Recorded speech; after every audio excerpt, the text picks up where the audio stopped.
કનૈયા કુમારની પટના પોલીસે કરી અટકાયત। સીએમ નિવાસે દેખાવો કરતા કોંગ્રેસ નેતાઓ વિરુદ્ધ કાર્યવાહી। બિહારના મુખ્યમંત્રી નીતિશ કુમારના નિવાસસ્થાને દેખાવો કરવા જઈ રહેલા કોંગ્રેસ નેતા કનૈયા કુમારની પટના પોલીસે અટકાયત કરી છે। પોલીસે કનૈયાની સાથે સાથે યુથ કોંગ્રેસના રાષ્ટ્રીય અધ્યક્ષ ઉદય ભાન અને સ્ટેટ પ્રેસિડેન્ટ ગરીબદાસ સહિત 30થી વધુ કોંગ્રેસ કાર્યકર્તાઓની અટકાયત કરી છે। મુખ્યમંત્રી આવાસ પર દેખાવો કરવા જઈ રહેલા કોંગ્રેસના કાર્યકરોને અટકાવવા માટે પોલીસે વોટર કેનનનો ઉપયોગ કર્યો હતો, પરંતુ કોંગ્રેસે પીછેહટ ન કરતા પોલીસે કાર્યવાહી હાથ ધરી હતી। પોલીસ દ્વારા કોંગ્રેસના કાર્યકરોની અટકાયત કરાયા બાદ મામલો થાળે પડ્યો હતો। પોલીસ દ્વારા અટકાયત કરવામાં આવતા કનૈયા કુમારે નિવેદન આપ્યું હતું કે ભાજપે નીતિશ કુમારને દબાણમાં રાખ્યા છે, પરંતુ વાસ્તવમાં સ્થિતિ તેનાથી વિપરીત હોવી જોઈએ, કારણ કે નીતિશ કુમારના કારણે જ કેન્દ્રમાં મોદી સરકાર ચાલી રહી છે। કનૈયા કુમારના નેતૃત્વ હેઠળ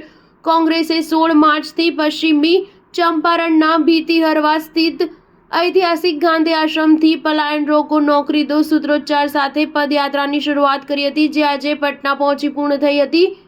ત્યારબાદ કનૈયા કુમાર કોંગ્રેસના કાર્યકરો સાથે મુખ્યમંત્રીના નિવાસસ્થાને દેખાવ કરવા જઈ રહ્યા હતા।